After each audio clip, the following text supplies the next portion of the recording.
दो पंचायत के लोग आए हैं।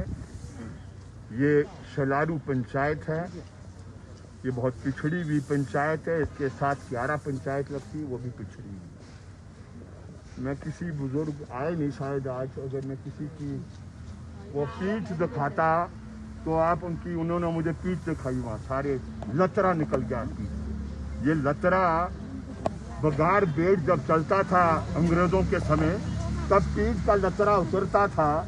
और आज भी इन बेचारों का लतरा इसलिए वो उतर रहा है क्योंकि अपने खेत से सड़क तक, जब ये अपने गोदाम और गोदाम से सड़क तक जब ये क्रेट लाते हैं, सेब की पेटी ले जाते हैं, तो 80 रुपए एक क्रेट का लगता है। इनकी सड़क बन नहीं पाई, और इसलिए नहीं बन पाई क्योंकि जो आप जानते हैं, ये जो फॉरेस्ट कंजर्वेशन एक्ट है, ये टॉयलेट बनाने के लिए भी पहले क्लियरेंस मांगता है, शौचालय के लिए।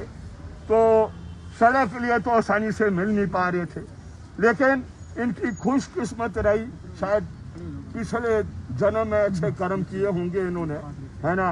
तो क्लियरेंस आ गई है, मेरे पास ये आए, मुझे इनकी दर्द महसूस हुई, और दर्द महसूस होकर मैंने कहा कि मैं प्राथमिकता की आपकी स्कीम को दूंगा। मैंने पुरानी स्कीमें देखी, मैंने देखा पुरानी बहुत सी स्कीमें खड़ी थी, वो उनकी औपचारिकता नहीं हुई, और इनकी स्कीम की क्योंकि औपचारिकता होगी, तो मैंने इनकी स्कीम को भी प्राथमिकता में किया है। और जो ये 11 वाले जो लास्ट एरिया है मेरी विधानसभा क्षेत्र का, वो जो रेक्टू का लगता है बीलटू रेक्टू, उनको भी मैंने प्राथमिकता दे दी है। मैं यही उम्मीद करता हूं कि आने वाले समय में नाबार्ड का पैसा जल्दी आए और इनकी जो पीड़ा है वो थोड़ी कम हो। खत्म नहीं हो सकती किसान की पीड़ा, ये आप जानते हैं कि नहीं जानते, मैं कह नहीं सकता। किसान बेचारा जिंदगी भर मेहनत करता है, दर्द में रहता है और सबकी सेवा करता है, लेकिन अपनी परिवार की सेवा वो कर नहीं पाता, ये हकीकत से चाहिए। एक विषय ये है।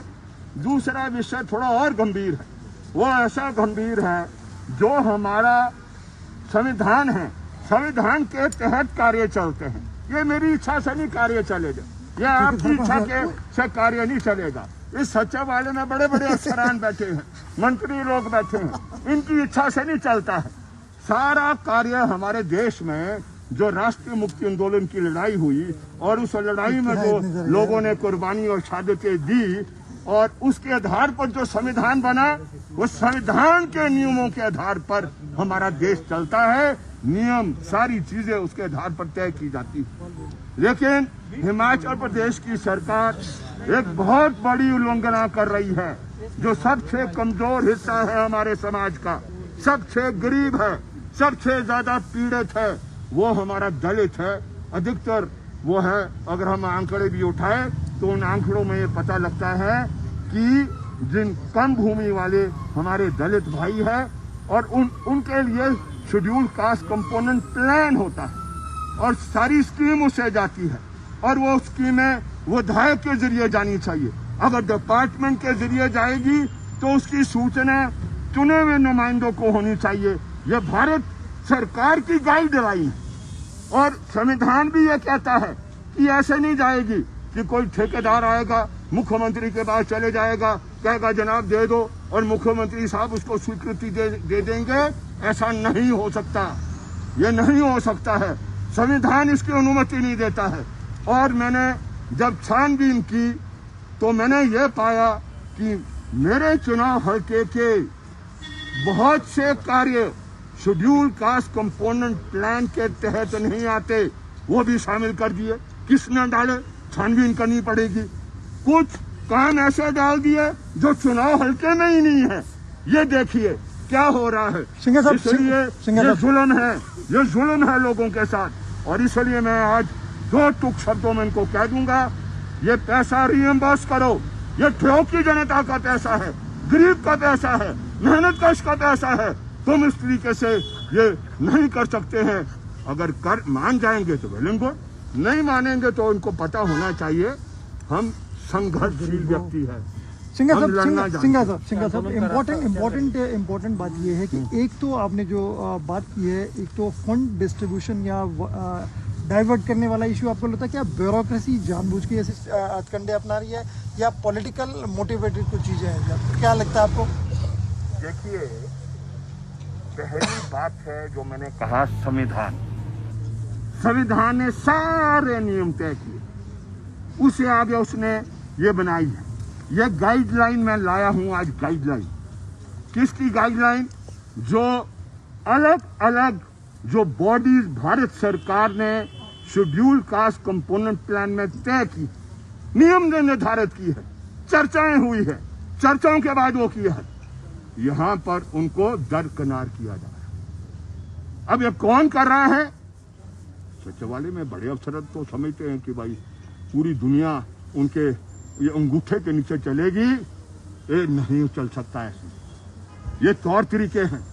यस, आ जाते हैं, कुछ हमारे बीच में भी होते हैं लोग, बड़े बड़े ठेकेदार हैं, वो आ जाएंगे, डेलीगेशन ले आएंगे और वो दे देंगे स्कीम, और बगैर छानबीन के वो शामिल हो जाती है। You can not do it.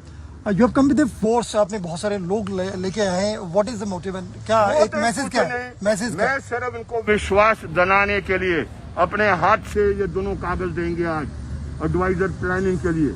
और क्योंकि आप जानते हैं कि ड्राइवर भी मैं खुद हूँ और मैं कोई वो बॉडी गार्ड भी नहीं रखता हूँ, है ना, मैंने अपने नियम है, तो मैंने इनको इसलिए लाया कि आज हम जब कागज दे देंगे, पैरवी करना तुम्हारा काम है।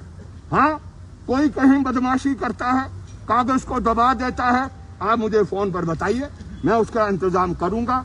लेकिन अगर आप चाहें कि सारी पैरवी मैं करूं तो ये ह्यूमनली पॉसिबल नहीं है, ये संभव नहीं है। ये बीडीसी के मेंबर भी आए। सिंघा साहब, अभी विधायक प्रातिनिधियों की बैठक भी हुई, उसमें भी have you taken this issue to the I mean forum?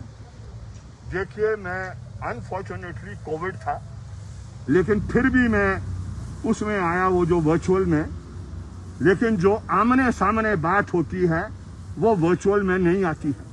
मैंने उसमें संकेत दिए हैं, आज मैं लिखित रूप में इस चीज को दे रहा हूं। छानबीन करने के बाद ही मैं काम करता हूं, मैं हल्के में काम नहीं करता हूं कि किसी ने कह दिया मुझे और मैं लग जाऊं। नो, मैं ऐसा नहीं करता हूं। मैं कोई भी कार्य करता हूं टोटल छानबीन के बाद ही मैं एक डिसीजन लेता हूं, और मैं अपने बुद्धि के ताले बंद नहीं रखता हूं। सिंघा साहब, नेक्स्ट मूव क्या है? वेदर आप क्या कोई प्रोटेस्ट का रास्ता भी होगा? अगर ये देखिए, अभी सेशन भी आ रहा है, इन पर निर्भर करता है। हम इच्छुक नहीं हैं, मैं इच्छुक नहीं हूं। 108 102 का तो देख लिया आपने, हाई कोर्ट का ऑर्डर नहीं हो रहा अमल, 2020 8 जनवरी का ऑर्डर, और वहां डायरेक्टर महोदय ये कह रहे हैं कि मैं इसकी छानबीन करूंगा।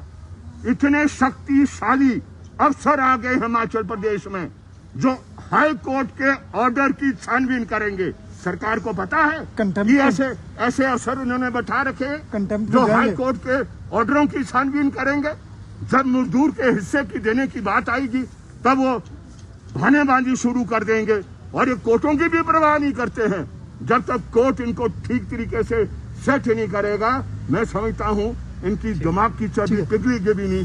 कईयों की दिमाग में चर्बी इतनी घुस गई है जिसका कोई हिसाब किताब नहीं है। सिंघा साहब, एक छोटा है, अपार्ट फ्रॉम दिस इशू, बागवानी को लेकर मुद्दा है, कई मीडिया के सेक्शन में क्लियर भी हुआ है कि शेड्यूल में जो प्रतिबंधित दवाएं थी, पेस्टिसाइड इंसेक्टिसाइड और स्टे शेड्यूल में, वो सारी चीज़ें भी डिपार्टमेंट ने डाली है। डू यू थिंक बहुत ज़्यादा शेयर नेग्लिजेंट है डिपार्टमेंट के पार्ट पे? मैं आपको बताऊं, सरकार और सरकार के तंत्र का कनेक्ट, खास तौर पर सरकार के तंत्र का कनेक्ट लोगों से कट गया। क्यों कट गया है? सचिवालय में सेक्रेटरी कुर्सी पर बैठे रहेंगे सुबह से शाम को, बुरा ना माने, मैं तो बड़ा फ्रैंक हूं। You have to go to the people, नीचे जाओ, गांव में समस्या समझो, सेफ्टी समझो, उसमें क्या खाद पड़नी है, क्या दवा होनी है, क्या छिड़काव होना है, तो वो पता नहीं करते हैं। बस वो अरे परे से कुछ आ जाएंगे जी, बहुत अच्छा काम हो रहा है, बहुत अच्छा काम है, बहुत काम, उसमें कुछ और निकालना होता अपना निजी तौर पर, और वो तारीफी के पुल बांधता रहेगा। तो उसके आधार पर सरकारें नहीं चलती है। इसलिए ये समझ लेना चाहिए जो स्प्रे शेड्यूल्स हैं ये ऐसे नहीं बनते हैं, ये रिसर्च के बाद बनते हैं, पूरे तजर्बे के बाद बनते हैं। एक साल में जो रिजल्ट निकला है और कौन सा आपने फंजिसाइड इस्तेमाल किया है, एक फंजिसाइड बार बार रिपीट नहीं होता है, आपको बदलना पड़ता है, नहीं तो उसे वो जो कीटाणु होता है, जो वायरस होता है, जो फंगल होता है, वो उसको अडैप्ट कर